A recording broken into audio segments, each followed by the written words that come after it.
Section 235 of the South African Constitution acknowledges the right of cultural groups to self-determination.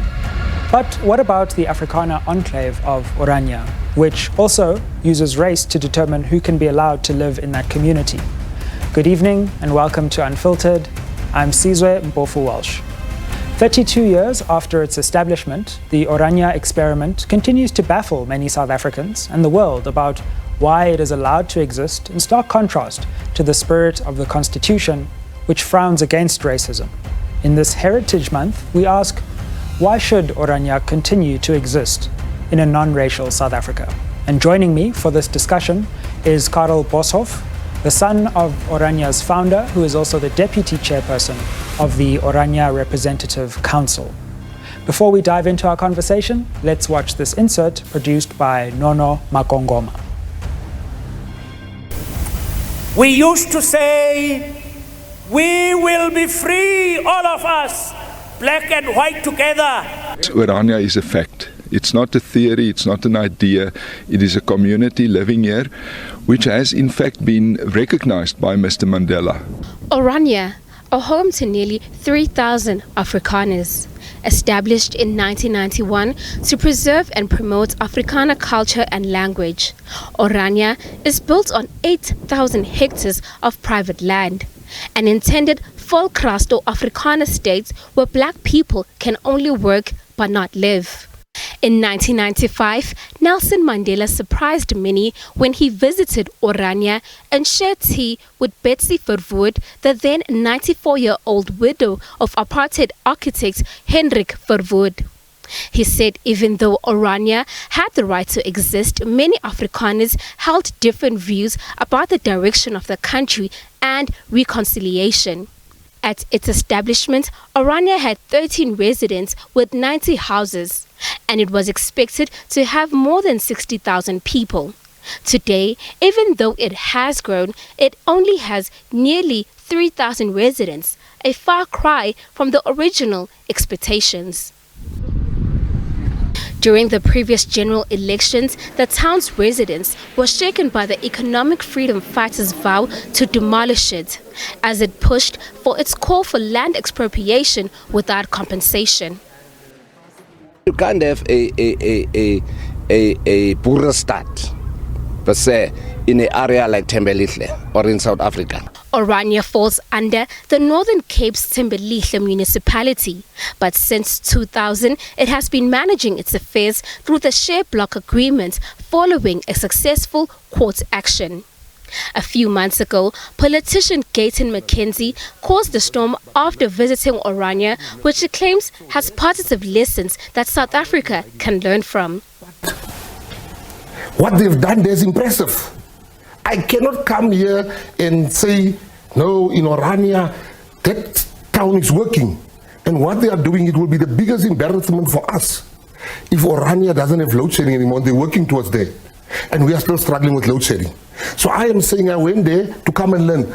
I have learned so much from Orania. Besides having its own municipality and holding its own elections, Orania has started its project of completely exiting the Eskom grid using its own funding. We are currently in the process also registering with the National Energy Regulator in order to put more electricity actually into the grid. Orania has had its fair share of leadership squabbles, with Karel Boshoff being reportedly removed from his position after he was accused of corruption and maladministration. 3 years ago, another whites-only enclave called Eureka was established in the Northern Cape, an emulation of the Orania project built on private land. South Africans have been asking why nearly 30 years since democracy does South Africa still have a whites-only settlement. But clear answers are yet to come from the democratic state. Welcome back to Unfiltered. Mr. Boshoff, welcome and thank you for joining us. Thank you so much for the opportunity. The origin story of Orania is often told as one of the private purchase of land and the emergence of the town. But historians have questioned that narrative to the extent that it seems that Orania also involved an eviction from land of black and colored inhabitants. Do you accept that story of a violent eviction which gave birth to the Orania that we know now? I do not accept that at all as the story of Orania. I do know what you are referring to. It is part of a broader history in South Africa, which is a very problematic history when it comes to the question of access to land and the ways in which land ownership has been and is and will be administered. But that does not affect the essential question regarding Orania. But what about that eviction? Because it seems that the person who Orania was bought from, who fell into debt, I believe, who inherited it from the state, where it was a damming project, I believe, before. Yes. Effectively, when it was bought, the decision was made that the people on that land would be violently evicted, and there was a night on the 31st of March, I believe, 1991, where people were effectively told, if you don't get off the land, we'll get you off, effectively. Maybe not in those words, but people suffered injuries, and the survivors have told stories to various historians. I guess you refer mainly to Kavanagh's recounting of those episodes. The reason why I say that it's not essentially Orania history is that the run-up of affairs until that point was the state in the Department of Water Affairs was the owner of Orania and put it out on public tender to be sold off after it had no more use for it. It had resettled those people who was in principle only staying there for the duration of the construction projects with which they were busy. There were some people moving in informally without any land rights or anything to the open houses. But at the time when we bought the company that was formed by my father, yes. And interestingly enough, it was not even them that bought from the state. Their first attempt at buying did not succeed, as they could not raise the sufficient amount of funds that were needed. So there were a person in between that actually won the tender from the department, bought the town, and then he could not really pay up, and we were in a position to move in then. There were never any question of people living on the land, and we did not take over the land before the selling owner, which was formerly then still the state, have addressed that question.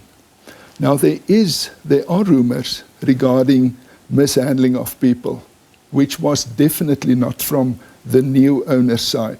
There's no way in which the people that bought Orania bestuursdienste, my father and the people around him, which includes me, would in any way treat people in that way. So who do you for think? For two reasons. Who do you think was behind that, if not the new owners? Because why would the old owners want to hang on to land that they were selling? There's different possibilities regarding that. I would argue from the new owner's point of view, on a basis of humanity, that would not be our strategy, but on a basis of common sense, it would not have been our strategy, because it would be unsustainable to start on that basis. But do remember that we were in a political context of third force activities, sabotaging political alternatives at that stage. So whoever that could be, who were killing numbers of people in KwaZulu-Natal and Gauteng for political reasons, who had an interest to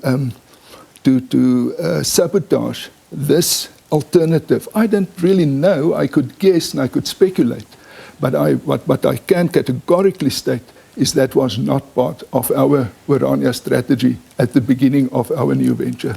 Of course, the question of apartheid looms large over contemporary South Africa, over the Orania project as well. To what extent do you categorically condemn apartheid, both as an ideology and as a policy and a practice that was implemented in South Africa? That's very important, because our answer is not just an answer of words, it's an answer of action, it's an answer of deeds. And what I mean by saying that is South Africa has not moved beyond racialism. South Africa has not become a non-racial state since 94, 96, whenever you would count it. In fact, old apartheid legislation was replaced by more racial legislation since then. We did not succeed as a nation in South Africa, the picture that's depicted, to get beyond that. And we will come on to those questions of new legislation. But my particular question is apartheid as an ideology and a practice. To what extent do you renounce and condemn that? It's easy to say that we renounce racially categorizing of people and then putting them in places within society according to that. But that does not yet address the question of the diversity of cultures and language, etc., and the ways in which that would get the opportunity to really flower in the broader society. So we are in a difficult position if once we refer to language and culture and history and faith and all that goes with that, it is immediately connected to apartheid and race. That's not the language that we speak. But my main point would be, and it is a misunderstood point, I need to make it very clearly, that the way in which we go about the question of labor in Orania, to say that, and in the first section it was wrongly put that so-called black people could work there but not live there. There's no such a question. This community is built on its own labor. And this is a way of addressing not only apartheid, but addressing the colonialist roots of South African relations in a very fundamental way. So I think I hear all of the different things that you say there, but I'm still unclear as to whether you categorically renounce or condemn apartheid as an ideology or a state practice. Do you think that it is redeemable, or do you think that what you're suggesting is different to apartheid? So what is your view on the question of apartheid and whether it is to be categorically condemned or not? It's an easy, short answer. We reject it, we went beyond it, we left it behind, and we are creating new alternatives and new ways of going about diversity. I suppose that begs the question then, why you have monuments to so many key apartheid figures in Orania. Figures like Hendrik Verwoerd, who obviously were central to not only apartheid ideology, but also its implementation through the state. Why do you continue to hold those figures out, as some in the Orania movement say, as heroes? And why do you monumentalize them if you do categorically condemn apartheid? Because none of those figures could be reduced to nothing more than an ideology. None of them were not people, were not fathers and politicians and leaders and heroes in some local sense or in some specific sense, culturally speaking. None of them were the mere embodiment of an idea. And none of us are. We are human beings. We do adhere to ideologies. We do re-evaluate ideologies from time to time. We adjust our pictures of things. We make new plans and go new places.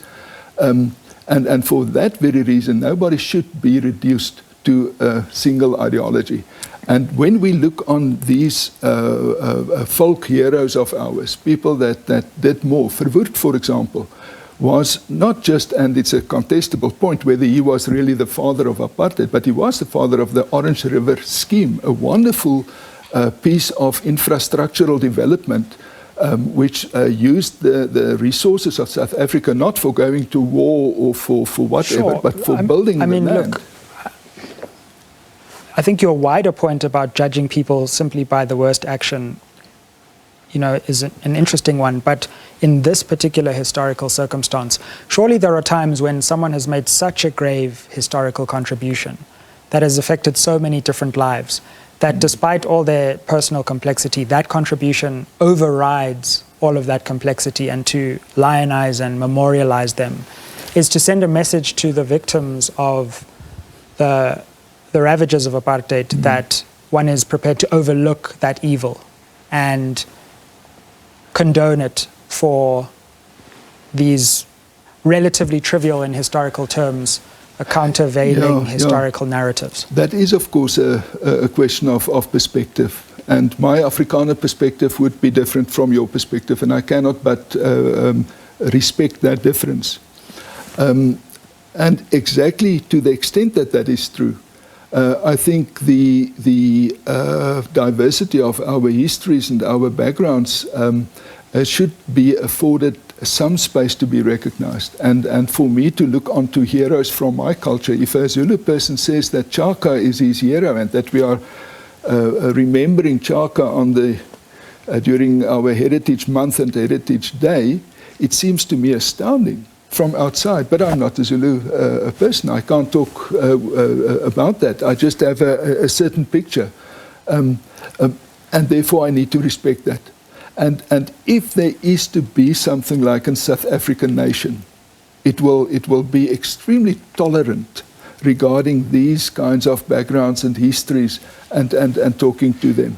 But so you we also can't go into a black or white thing. It's down, censurable, never to be seen or talked about again, or it is only good and well. No, I believe apartheid should be spoken about. In fact, I think we don't speak about the evil of apartheid enough in our society, and in some ways we're forgetting about it. But many Afrikaans South Africans also don't see Verwoerd as a hero, so he's not even universally seen as a hero. In fact, I would say the majority have accepted the legacy, not just of Verwoerd, but of the many hundreds and thousands of implementers and ideologues of apartheid aren't universally seen as heroes, even within Afrikaner culture. Yes. So it seems as though you're taking an extreme stance even within Afrikaner culture, let alone the rest of South Africa, in a way that no other historical figure would be comparable. No, that may well be. We didn't take what do you call it, a census or a election about whether putting up those or not. There is a sort of physical relation in the sense that it's part of the Orange River scheme, which was envisioned by Dr. Verwoerd in his time as, and I know it's not a hot topic today to talk about homelands and all those policies, but he had in mind, and he expressed him about this area as a possible home for white Afrikaners, because they are so thinly spread all over the rest of South Africa. So every ethnic group, every language group has a home, a place where a single cultural town like Orania would not be anything strange. It's not strange to see many towns, as far as I could deduce, of only isiXhosa-speaking people in the Eastern Cape, or isiZulu-speaking people, or Setswana, or whatever. So to have a place where that goes for Afrikaners is not such a strange idea, and that's part of it. The other part of it is a familial thing as well, that the founders of Orania were also descendants of Verwoerd. And therefore there's a certain loyalty. Mrs. Verwoerd lived there. It had the recognition of President Mandela visiting, etc. That's part of who we are. Right. And we are not everybody. We are a part of the Afrikaner people as well. We'll continue our conversation. We'll continue this conversation after the break. We're in conversation with Karel Boshoff, a central figure in the Orania movement, and we're inquiring into the appropriateness of Orania in democratic South Africa. Don't go anywhere.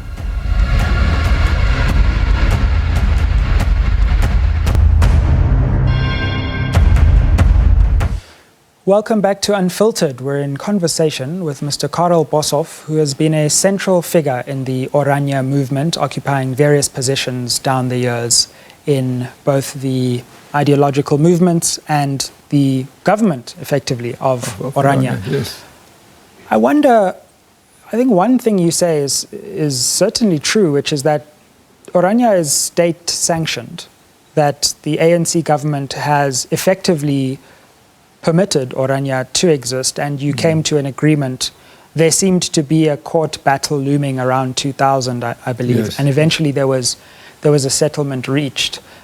Are you able to share what the details of that settlement are and that agreement that was reached that made the ANC step away from taking legal action to integrate Orania into the wider municipality? It started off on a broader basis. The idea of South Africa giving or offering an opportunity for what was called a volksstaat, a people state, an Afrikaner area, or what you would call it. That was part of negotiations even before 94. That was very early part of the ideas. It resonates with things like the present Western Cape secession idea and so on. There were at that stage a lot of ideas going around. It ended up very difficult to come to a implementable plan. Even after 94, the Volksstaat Council was investigating the issue and making recommendations and so on. It was not practicable enough. But in the meantime, my father had the conviction to go on and even on the smallest thinkable scale start this idea and show that it is possible for a community to take responsibility for itself and to enter into respectable relations with others. And what was the nature of that deal that was struck with the ANC government it started around 2000? With this concept of a place for Afrikaners should be entertained at all. Then in 95, when the local municipal system was in a transitional phase, Orania was afforded a transitional council. And when these transitional councils were united in bigger municipalities, the Demarcation Commission wanted to incorporate Orania with Hopetown and Stridenburg into the, I think they call it then Orania Karoo. It became Thembelihle. The surrounding areas. The surrounding areas. And we argued it's not correct to do that because the transitional council was afforded in terms of what was then Principle 34 of the principles of the new constitution, which was embodied into Section 235 of the final constitution. In other words, that Orania's status was a special case. I suppose and we reached that agreement, it's a special case. Right, because what I'm particularly interested in is the ANC is effectively going to take you to court to say that you need to be integrated into the surrounding areas. Yes, not so much the ANC than the government.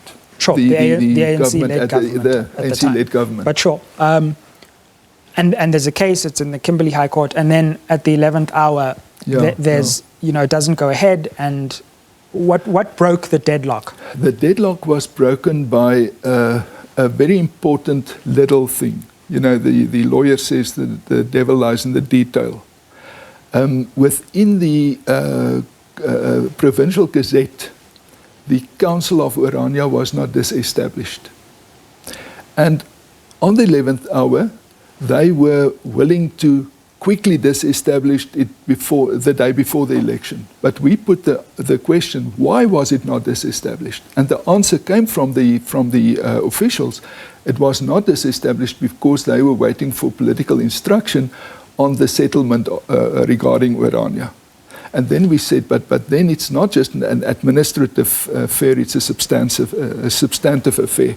And because that proved there is still substantive issues outstanding, we reached the agreement to say, okay, we're not disbanding Orania's council, the rest of the system is going on, but Orania is going in a certain sense its own way to enter into negotiations.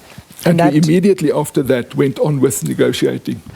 Is there a document somewhere which crystallizes how those negotiations came to a conclusion with the ANC-led government and Orania?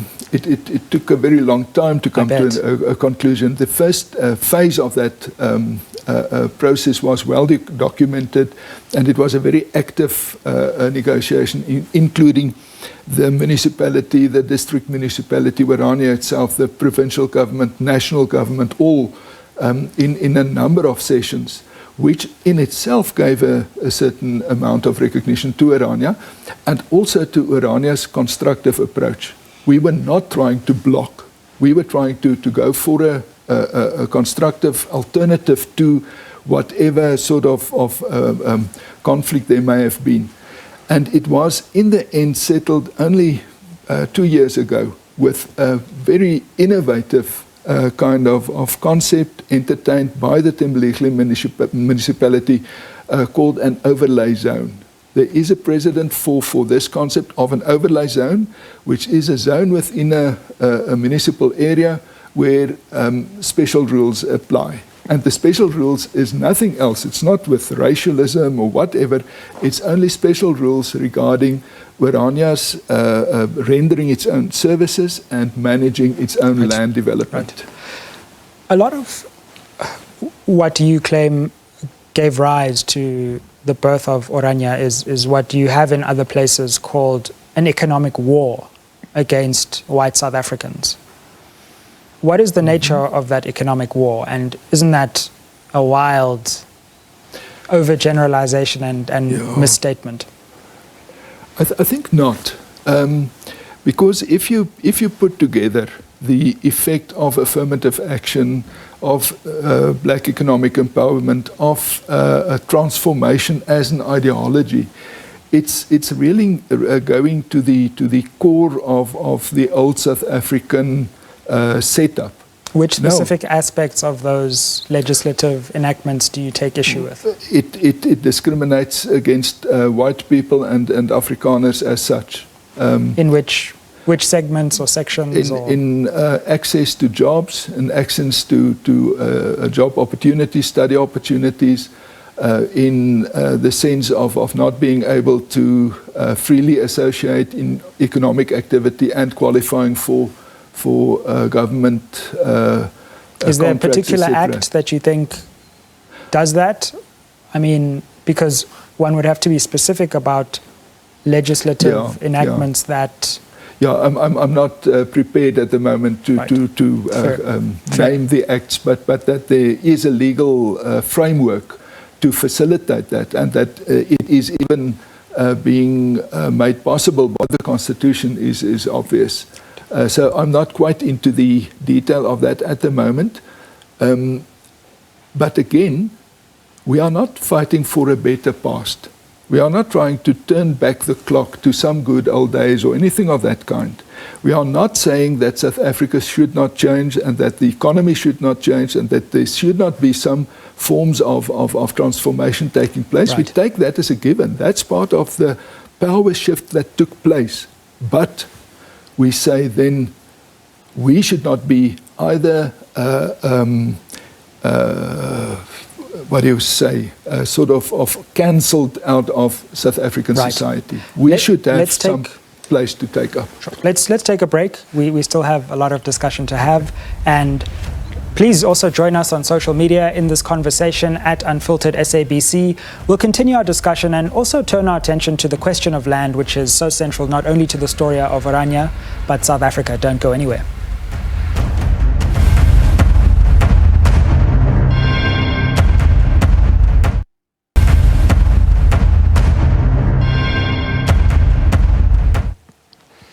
Welcome back to Unfiltered. We're in conversation with Karel Boshoff, who has been a founding leader of the Orania movement and key to Orania's development over its 32-year existence.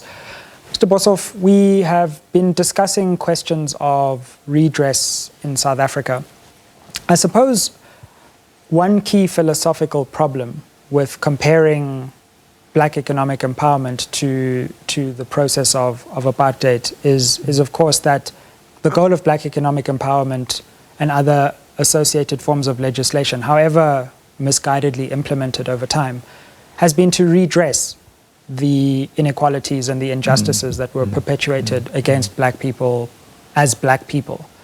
And so to compare that to the actual process of apartheid, which denigrated and degraded so many black people, is a false equivalence to draw.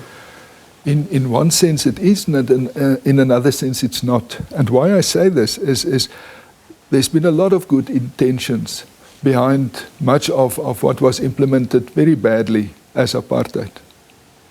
And there's a lot of good intentions behind what has been very badly implemented in terms of affirmative action and transformation, broadly speaking.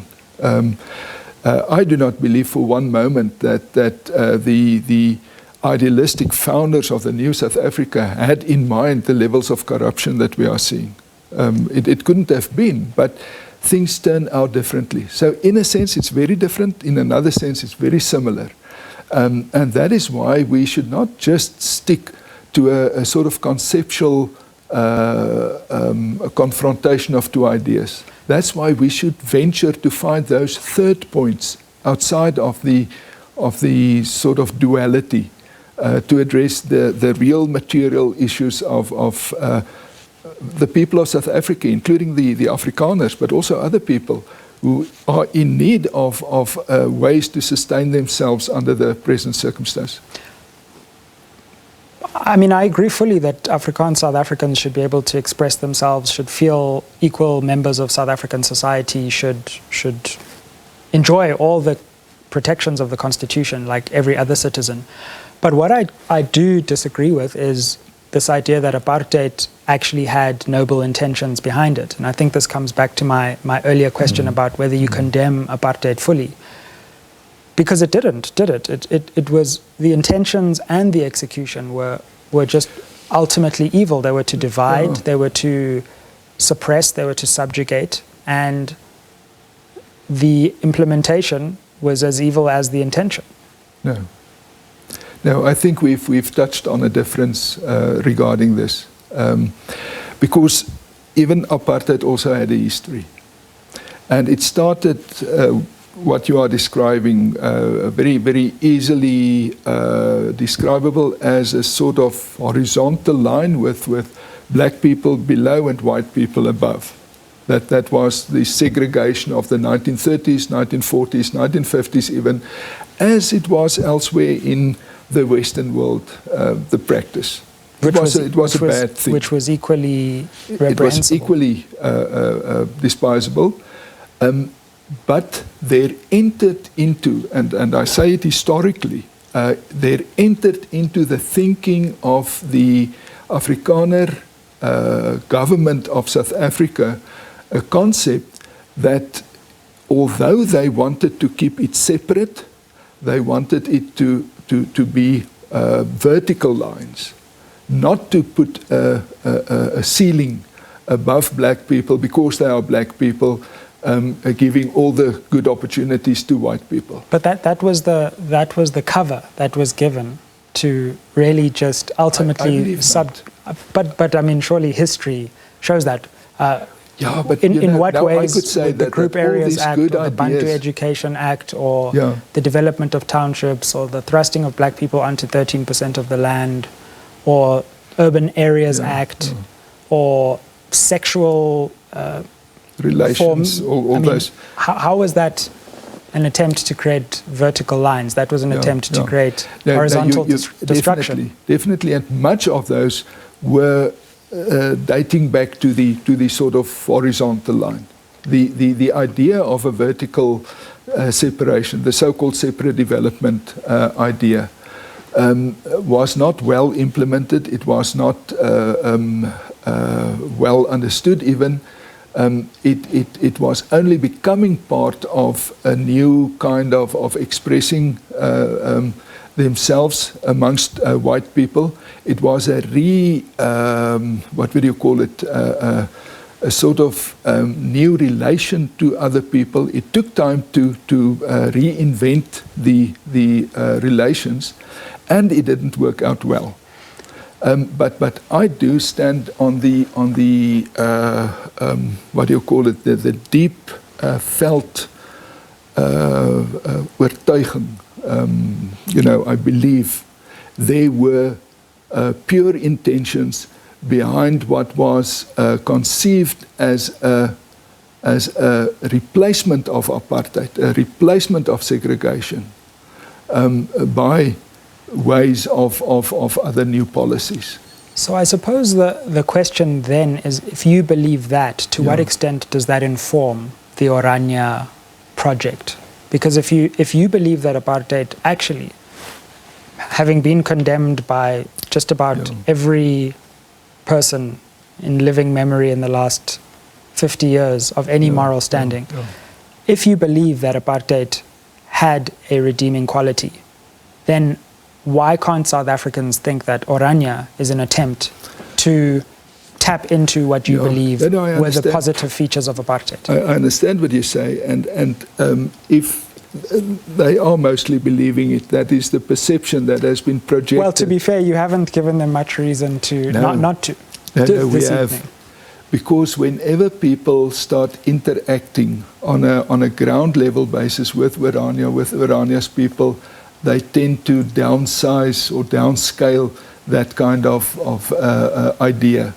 And that perception seems not to stand against the reality of relations.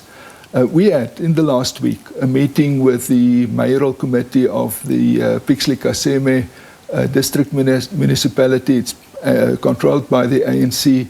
And some of my friends said, but it sounded like a reunion. How are you such good friends over time? Well, there's no doubt you seem to have made good relationships with the ANC. Some criticize the ANC for condoning Orania for so long. But on a basis of perception or on a basis of experience. Well, I think we are entering something new and something unthought of into the South African political landscape with Orania. And I think we deserve the opportunity to also look back on our own history and not make of it just one thing with one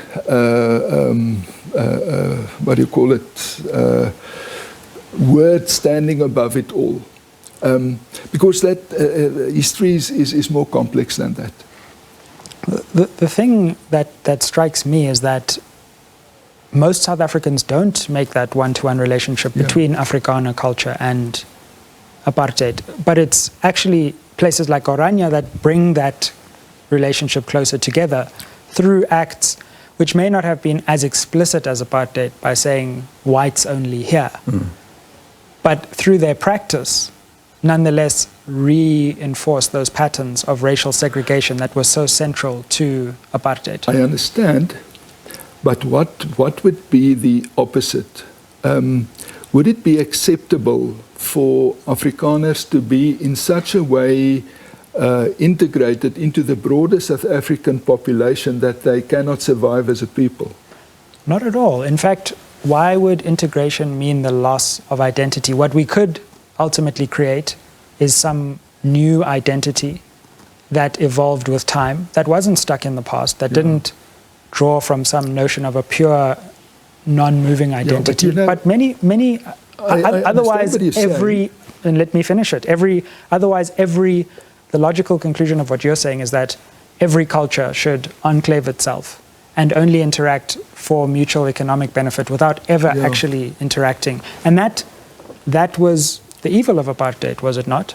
That fear of interaction. The evil of apartheid was discriminating against individuals on the basis of the category to which they adhered. To what end? In order to preserve an idea of Afrikaner purity that couldn't be contaminated by other groups through contact with them.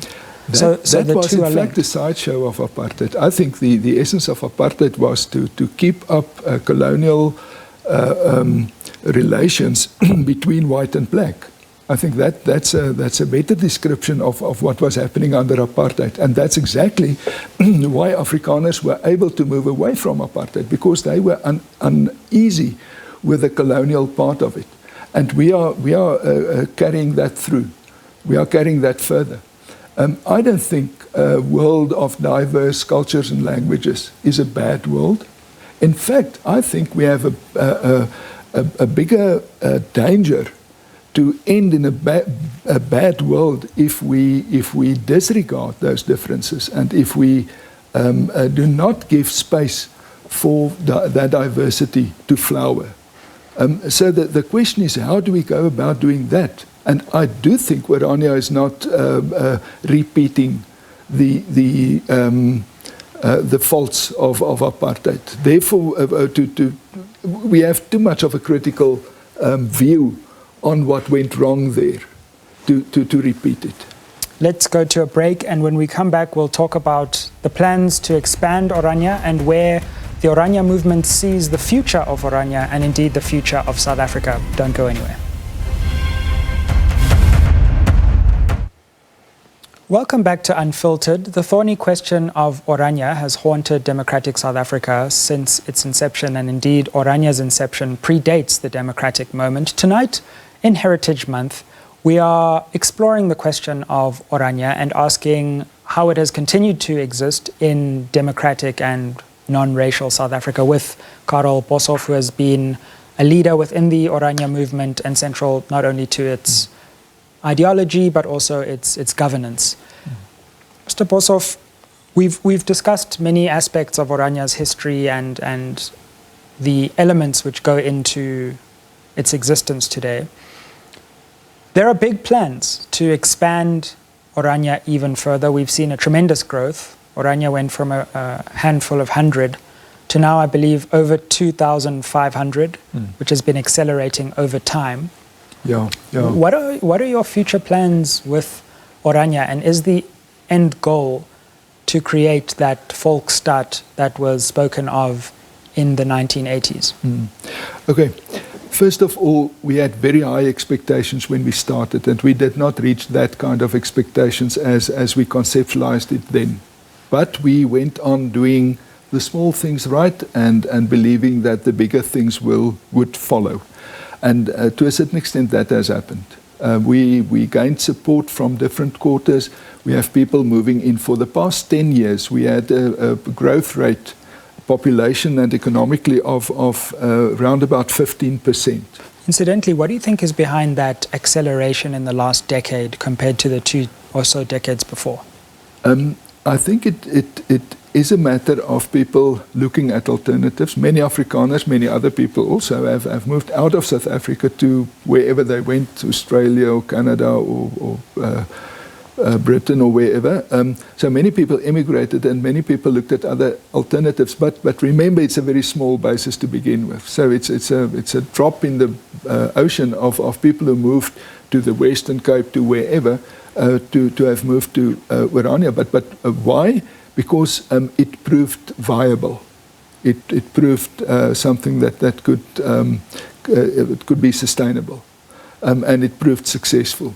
So we are at this moment around about 3,000 people. And if you should project, and nobody says that history is a linear thing, but if you project 10% to 15% over the next 50 years, the numbers of future Oranians would be around about, say, 200,000, 300,000 people in a question of a few decades, 30, 40 years from now.